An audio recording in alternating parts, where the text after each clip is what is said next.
E o novo regimento da Universidade Federal do Maranhão seria votado nesta terça-feira pelo Conselho Universitário. E para falar sobre esse assunto, o Rádio Opinião de hoje recebe o pró-reitor de Gestão e Transparência da UFMA, o professor Valber Pontes.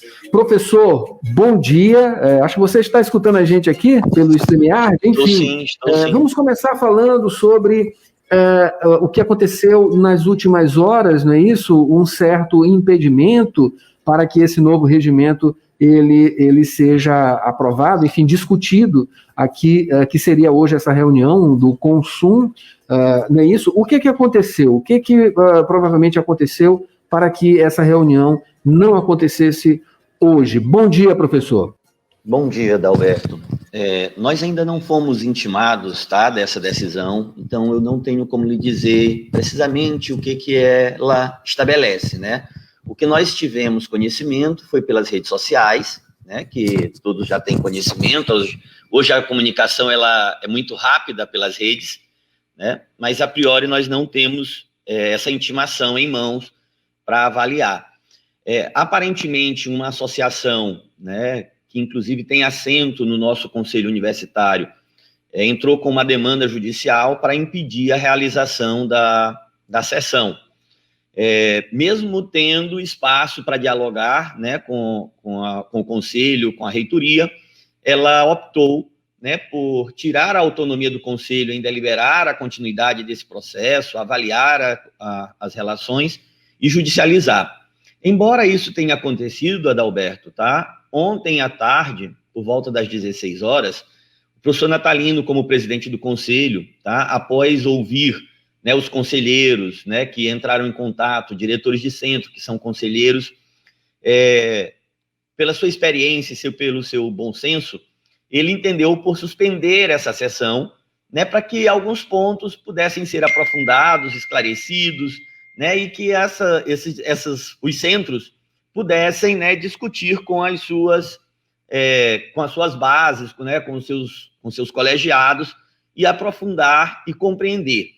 Então, mesmo a gente tendo prazos, né, para dar respostas aos órgãos de controle, atender a normativas legais vigentes, né, o professor Natalino entendeu por suspender, né, enquanto presidente desse conselho, utilizando o processo democrático, da ouvida, da participação e dentro do ambiente institucional, né? Então, essa situação, né? Mas a gente não tem ainda essa informação perfeita judicial, porque não chegou até nós. Ok, professor.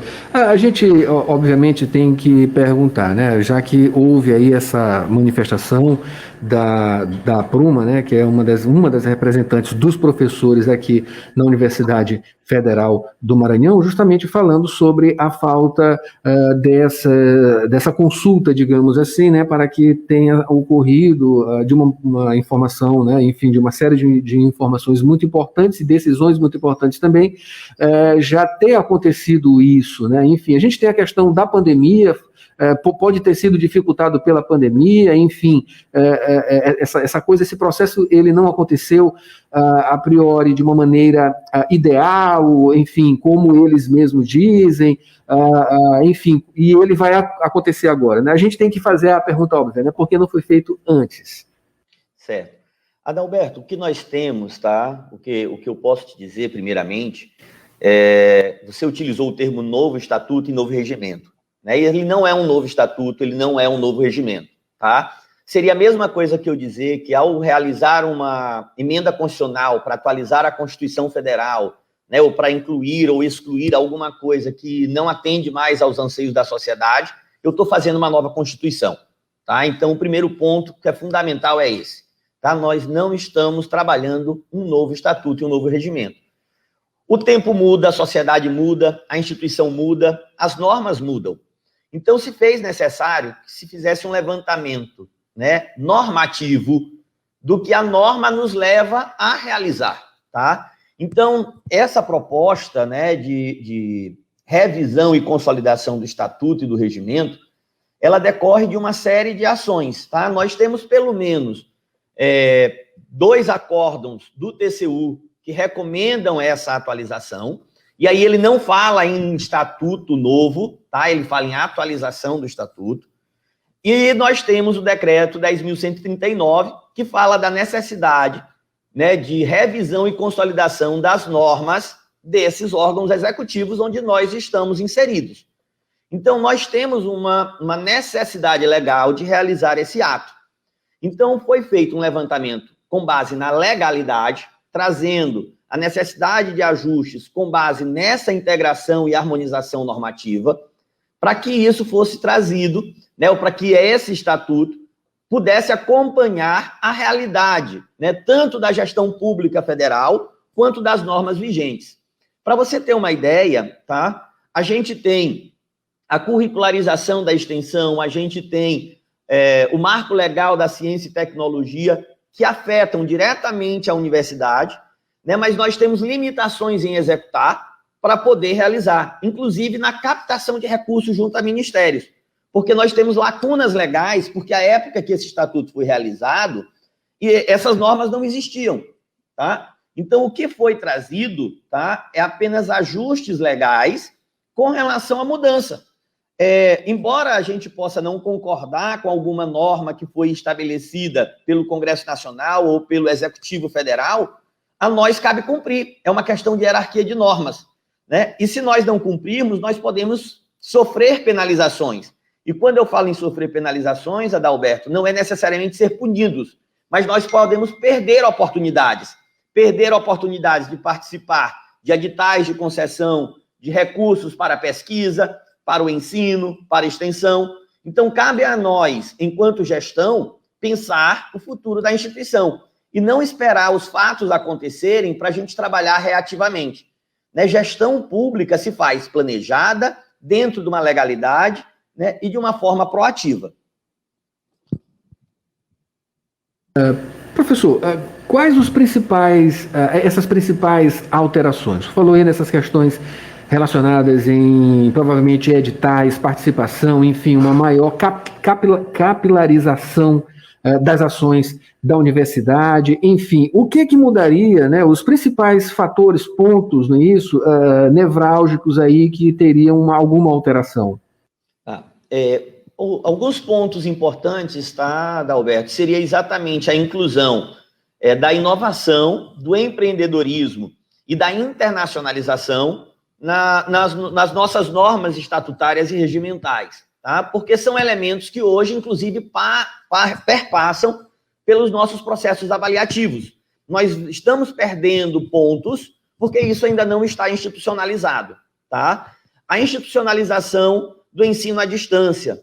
Nós não estamos instituindo o ensino à distância em caráter universal. Nós estamos cumprindo os atos legais que permitem os 40% do ensino à distância no ensino presencial, né? E a realidade do ensino à distância, que em 1998, quando foi estabelecido o nosso estatuto, ainda não era falado praticamente, né? Então, a gente traz também, né, a regulamentação de como isso se dará dentro da nossa instituição. E um terceiro ponto que para nós é fundamental, tá, Adalberto, é a transformação de 4 campos que nós temos, São Bernardo, Codó, Grajaú e Balsas, em centros acadêmicos, transformá-los em unidades acadêmicas, inclusive dando representatividade, assento no conselho, da forma que eles merecem. Então, o impacto também dessa suspensão, dessa reunião, né, é postergar essa representatividade desses campos do continente, né, que hoje ainda não são centros acadêmicos, não são unidades acadêmicas, e se não são unidades acadêmicas, ainda não podem ter a sua representatividade perfeita. Né? Então, isso foi um processo, né, isso foi uma proposta de campanha do professor Natalino, foi um compromisso assumido pela gestão superior, né, e com essa suspensão a gente está também limitado a transformá-los, né, ou a constituir, né, essa representatividade. Nós também ampliamos a representatividade da sociedade civil, que era um dos elementos que era solicitado, né, para poder atender essa condição. Nós respeitamos os conselhos superiores com a sua representatividade, com a sua importância, né? Nós preservamos as unidades acadêmicas e as subunidades acadêmicas, considerando a atualização da Secretaria de Planejamento, né? Então, o que nós fizemos foi apenas regulamentar, né, aquilo que já é realizado na prática. O que nós buscamos é regulamentar aquilo que já é realizado na prática e que é direcionado pela legislação. Lógico que a gente iria discutir isso, né, na sessão de hoje, considerar os pontos relevantes a serem ajustados, e eu, como relator, com certeza, ao observar essas condições, recomendaria, né, aquilo que fosse possível, dentro dos estudos que foram feitos da nossa relatoria, né, a incorporação e adequação do estatuto.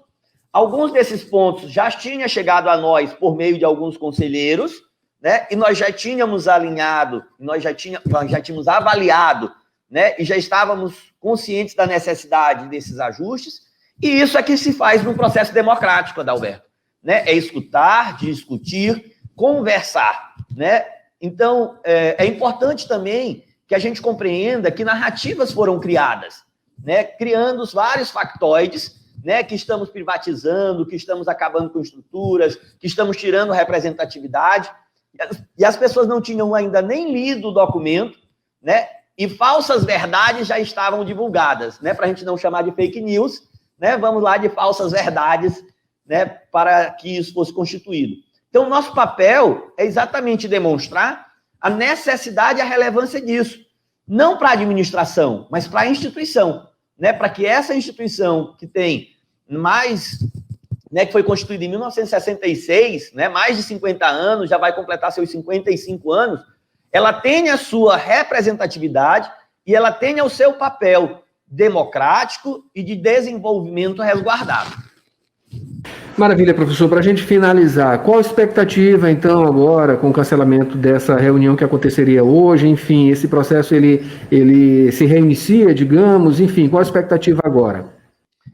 Adalberto, ontem, né, com a manifestação do presidente do Conselho, né, pela suspensão da sessão, já está lá naquele documento informando que vai ser apresentada uma metodologia, né, para que a gente possa realizar essa coleta das informações, das sugestões, né, e que a gente possa dar continuidade. O que a gente está entendendo nesse momento, e aí eu vou falar como relator, é que possivelmente partiremos desse documento proposto, né, e coletaremos os ajustes a partir daí, né, com as inclusões, as exclusões, as adequações necessárias e que atenda o anseio democrático da comunidade. Né? Isso a gente iria fazer hoje dentro do Conselho, né, que é um elemento de representação, né, das pessoas. Então, é importante que a gente compreenda que isso não ia ser mitigado. Né? Nós iríamos trabalhar com os nossos representantes. É importante salientar que todo o processo de representação, Adalberto, ele se dá, né, pela escolha coletiva, né, ou pela designação coletiva. Então, os deputados, os senadores, os prefeitos, os governadores, embora eu tenha ou eu não tenha, né, votado neles, eles são nossos representantes. Né? Então, o Conselho Superior, os conselheiros que ali estão, eles são representantes dessa comunidade e são pessoas conscientes do seu papel. Né? Então, a gente acredita que eles têm autonomia, né, e consciência das necessidades que são importantes para a instituição. Né? Então, a gente acredita que a gente vai aprofundar, ampliar esse debate, né? Mas que estamos conscientes, né, que eles serão também conscientes desse nosso papel autônomo, desse nosso papel democrático, mas que também é limitado por uma legalidade. Né? Como diz o artigo 1º da Constituição, nós somos um Estado democrático de direito. Embora nós debatamos, né, embora nós ouvimos, né, as nossas relações, os nossos grupos, é importante que a gente também respeite a legalidade. Né? Então, nós, em momento nenhum, desrespeitamos essa legalidade, nós ali apresentamos necessidades legais de adequação, então estamos conscientes que a comunidade universitária vai compreender o que está sendo proposto, vai desconsiderar aquilo que foi dito de forma indevida, inconsistente e infundada, né, e vai decidir pelo melhor caminho da instituição. Ok, professor, pró-reitor de Gestão e Transparência da UFMA, professor Valber Pontes, acabei de conversar aqui com ele para falar sobre o regimento da Universidade Federal do Maranhão. Professor, muito obrigado pela sua disponibilidade para conversar mais uma vez aqui com a gente na Rádio Universidade. Muito obrigado.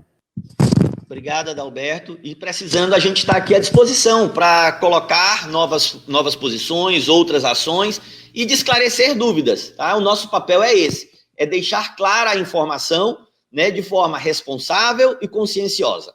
Obrigado pelo espaço e um bom dia a todos os ouvintes da Rádio Universidade.